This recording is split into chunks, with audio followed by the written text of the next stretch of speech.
Magandang araw, magandang buhay.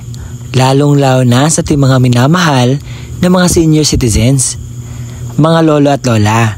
Sa araw na ito, ibabahagi ko sa inyo ang magandang balita na mangyayari bukas May 16, 2025. Dahil bukas po may magaganap na pension release para sa mga kwalipikadong senior citizens sa Social Pension for Indigent Pensioners.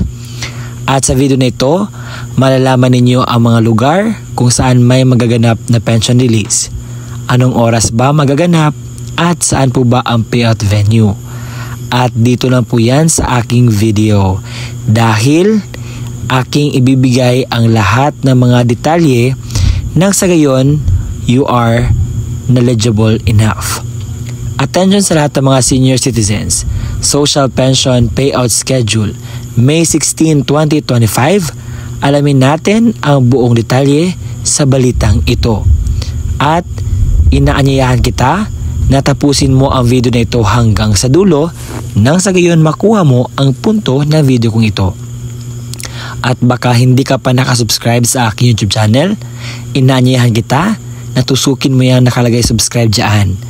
At kung nais mo na maging updated sa mga uploads ko dito sa YouTube, ang gagawin mo lang ay i-bell notification mo na. At salamat po dahil marami na ang naka-notify ng ating mga vlogs na ina-upload. At ngayon, hindi na natin papatagalin na pag-uusapan ang balitang ito. Kaya, let's go! Ang unang lugar na ating pag-uusapan ay ang Barangay Pulo Pantao, Himalalud, Negros Occidental. Ito po ang post nila patungkol po sa payout na magaganap sa May 16, 2025. Sabi dito, pumunta po kayo sa Himalalud Covered Court dahil doon po magaganap po ang inyong pension release. At hindi po sila nag-post kung anong oras. And ang gagawin po natin ay pumunta po tayo sa barangay, siguro mga morning, at alamin po kung anong oras po ang payout.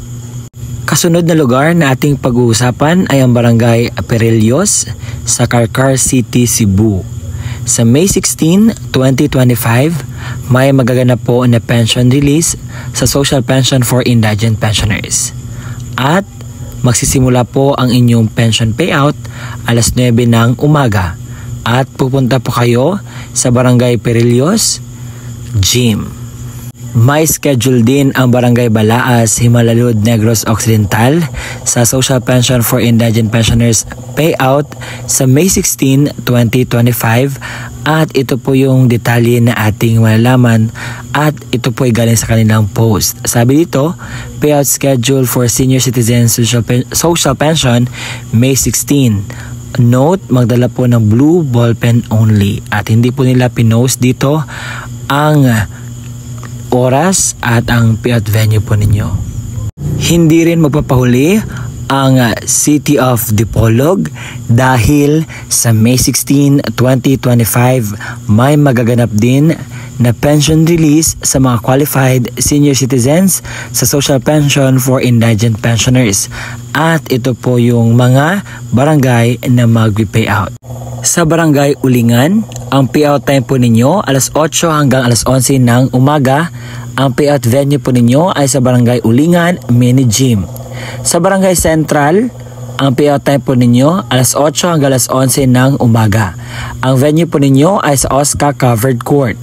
Sa Barangay Biasong, ang payout time po ninyo alas 8 hanggang alas 11 ng umaga at ang payout venue po ninyo ay sa Barangay Biasong Covered Court.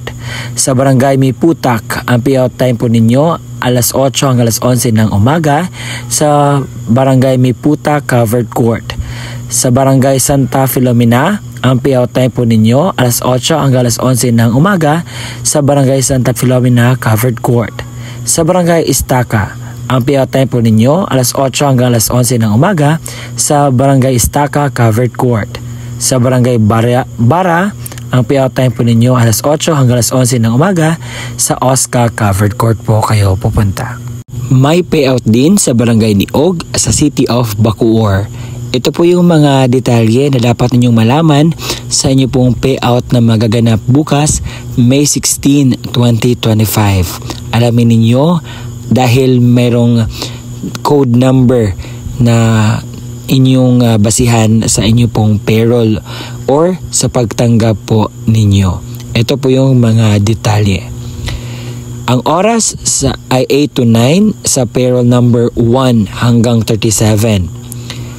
Ang payroll 38 to 74, alas 9 hanggang alas 10 ng umaga. Ang payroll 75 to 111 ay alas 10 hanggang alas 11 ng umaga. Ang payroll number 112 hanggang 148 ay alas 11 hanggang alas 12 ng tanghali. Ang payroll 149 to 185 ay alauna hanggang alas 2 ng hapon. At ang panghuli, ang payroll 186 hanggang 220 ay alas 2 hanggang alas 3 ng hapon. At pupunta po kayo sa Floraville, Panapaan 1.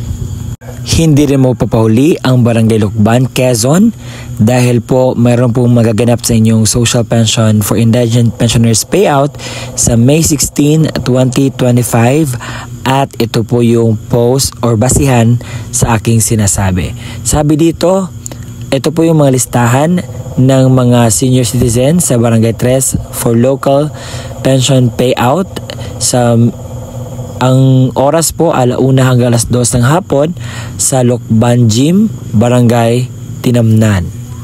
May schedule din ng payout sa social pension for indigent pensioners ang munisipalidad ng Liloy. At ito po yung mga lugar or barangay na dapat na malaman ninyo. Meron po ditong AM, ibig sabihin umaga, PM, hapon. At ito yung mga barangay. Una, Barangay San Isidro at Barangay Panabang, Barangay New Beth at Barangay Gowen, Barangay El Paraiso at Barangay La Libertad, Barangay San Roque, Barangay Mabuhay, Barangay Malila at Barangay Overview. Sa hapon naman, ito na yung mga barangay na magpi-payout.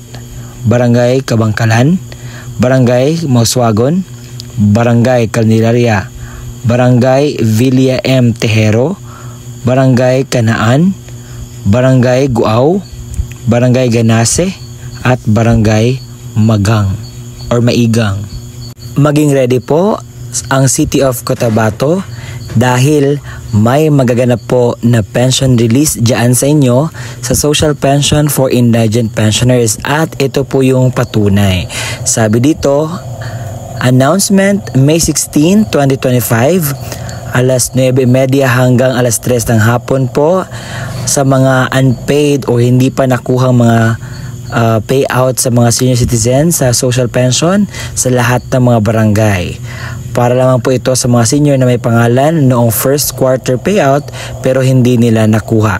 Ang venue po ay sa People's Palace Gym sa may likod ng City Hall.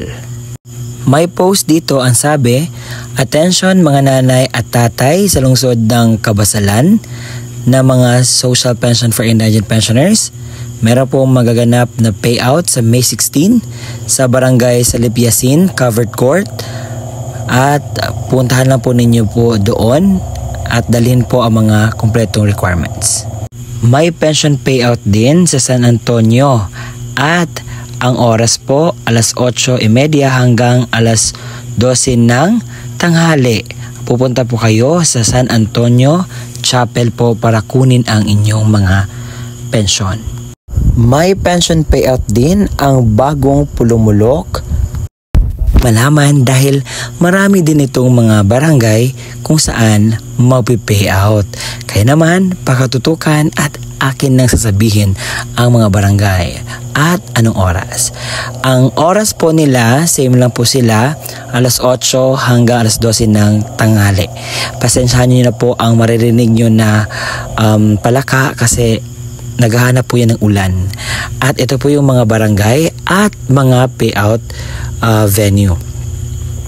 Barangay Magsaysay, pupunta po kayo sa Magsaysay Gymnasium. Barangay Crossing Palkan, pupunta po kayo sa Crossing Palkan Gymnasium. Barangay Palkan, pupunta po kayo sa Barangay Gymnasium. Palcan Gymnasium. Barangay Corondal Proper, pupunta po kayo sa Corondal Proper Gym. Barangay Sumbakil, pupunta po kayo sa Corondal Proper Gym.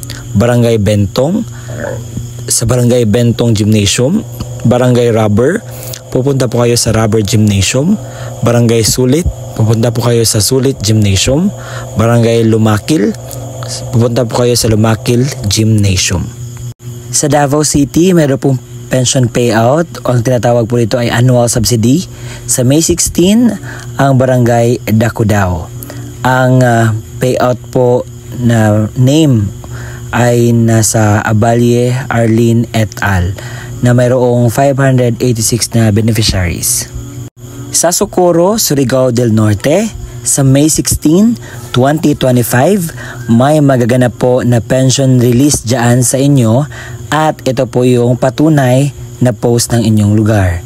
Sabi dito, sa lahat po ng mga beneficiaries na hindi pa po nakakuha na kanilang tawag dito pension, meron pong tinatawag na distribution ng inyong cash card sa May 16, 2025, alas 9 hanggang alas 12 ng tanghali. Pumunta lang po kayo sa Land Bank Clover Branch. Paalala sa lahat po ng mga senior citizens sa Coronobee, sa May 16, 2025, alauna ng hapon, pupunta po kayo doon dahil meron pong tinatawag na assessment at magdala po kayo ng ID, Senior Citizens ID at National ID. Sa Barangay Payatas sa lungsod ng Quezon, meron po magaganap na payout po para sa ating mga senior citizens at ito yung mga detalye. Sabi dito, payout distribution of National Commission for Senior Citizens or NCSC sa May 16, 2025, 8 a.m. hanggang alauna ng hapon sa Covered Walk Phase 1 and Phase 2. At ito po yung mga pangalan na nasa inyong screen na tatanggap po ng benepisyaryo galing po sa NCSC.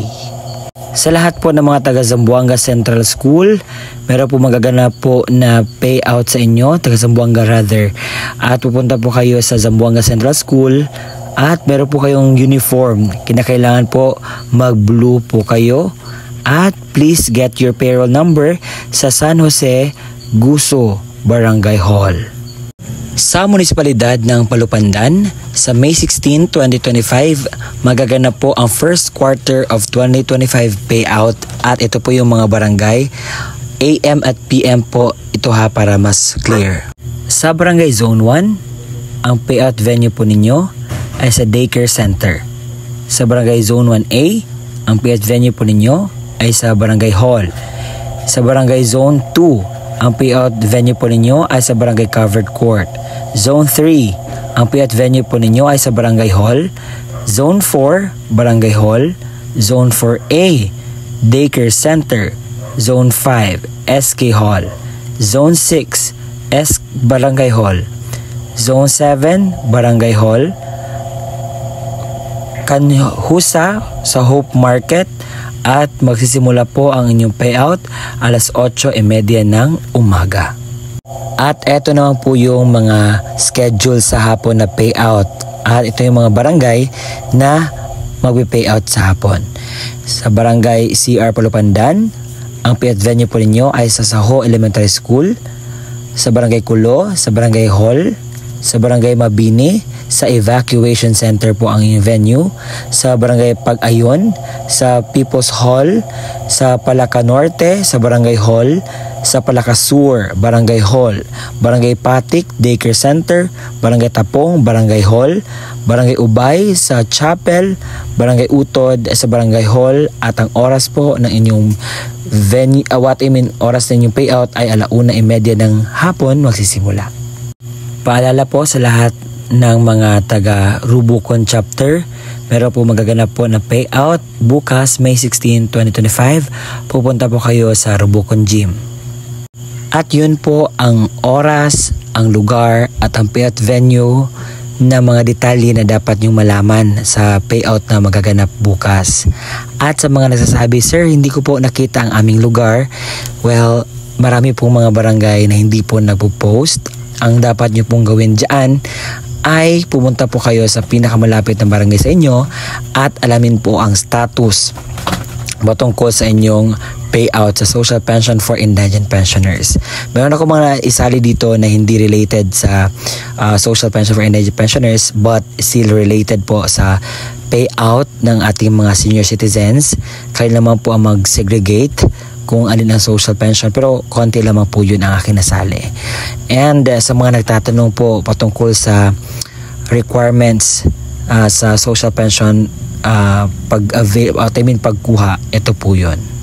Sa mga nagtatanong kung ano ba ang mga requirements sa payout sa social pension for indigent pensioners, ito po aking babasahin sa inyo at nakita po ninyo sa inyong screen. Ang personal claim, kapag yung mismong senior citizen ang pupunta doon sa payout venue, ito lang po yung mga requirements na dapat niyang dalhin. Original na ID at photocopy of senior citizen's ID with 3 specimen signature or thumb marks na hindi na po makapirma. Kung ngayon ang pupunta ay authorized representative, ito po yung dapat ninyong i-ready. Una, photocopy of ID sa beneficiary with 3 specimen signature or thumb marks na hindi na po makapirma. Pangalawa, photocopy of ID claimant. Pangatlo, proof of relationship if any of the following: live birth, baptismal of the claimant, marriage contract, certificate from the barangay. 5, handwritten authorization letter. 6, picture together holding a later calendar year. Para naman sa deceased beneficiary, ito po yung mga requirements na dapat mong i-ready. Una, death certificate. Pangalawa, photocopy of ID sa beneficiary. Pangatlo, photocopy of ID claimant. Pangapat, proof of relationship, any of the following: live birth, baptismal of the claimant, marriage contract, certification from the barangay. At panglima, warranty. So kinakailangan kukuha po kayo ng format doon sa barangay nyo po. Oo, kapag ang authorized representative, kasi meron po silang sinusunod na mga format po at kinakailangan 4 copies each po. Ang mga kulang na mga dokumento ay hindi po tinatanggap, hindi po kinikater. Kaya naman, ako'y nakagawa ng mga vlogs patungkol dito sa mga requirements. You can review on it para po maliwanagan kayo at meron kayong mga ideya ano yung dapat ninyong gawin sa pension payout ninyo sa social pension. Nasanay nakuha ninyo ang punto ng video kong ito at nakuha ninyo ang mga detalye na dapat ninyong malaman. At pinapaalalahanan ko po ang lahat ng mga senior citizens na pumunta po kayo sa tamang oras po ng inyong pension payout. Baka may pupunta po kayo na hindi po kumakain. Sinasuggest ko po na kumain po kayo, magdala po kayo ng gamot, payong, lahat po ng mga pwedeng dalhin para maging safe po ang ating mga senior citizens. Pwede po yung dalhin. At kumpletuhin po ang mga pirma or thumb marks sa po hindi makapirma. At yung mga nasabi kong mga dapat yung gawin ay sundin nyo lamang po at maging mahinahon po sa pagpila at sa pagkuha at sumunod po sa mga alintuntunin sa payout para po smooth po ang transaction ninyo sa pagkuha po ng inyong pension.